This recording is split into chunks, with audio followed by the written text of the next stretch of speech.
টসে হেরে ব্যাট করবে দুর্বার রাজশাহী।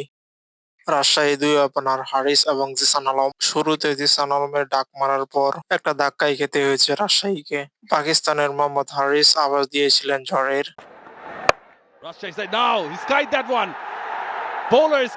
টাইমিং গড়বড় করে হয়েছেন আউট। দলীয় পজিশনে 2 উইকেট হারায় দুর্বার রাজশাহী। বিপর্যয়ের পরেই যেন ঝড় তোলা শুরু করে রাজশাহী। এনামুল বিজয় 51 বলে করেন 65 রান, আর ইয়াসির আলী রাব্বি থামলেন 94 রানে গিয়ে। মাত্র 47 বল খেলে 7 চার এবং 8 ছক্কায় খেলেছেন এই ইনিংস। রাজশাহী তাদের প্রত্যাবর্তনের ম্যাচে এনে দিয়েছে 197 রানের বিশাল সংগ্রহ রাজশাহীর।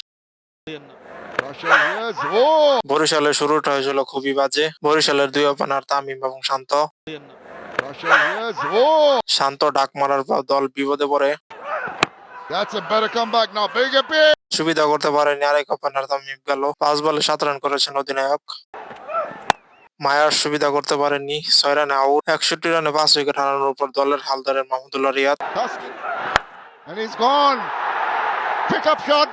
17 বলে 37 রান করে আফ্রিদি ফিরলে ভাঙ্গে 51 রানের জুটি। 26 বলে অপরিচিত 56 রান করেছেন মাহমুদুল্লাহ। ফাহিমের ব্যাট থেকে এসেছে 21 বলে 54 রানের ইনিংস।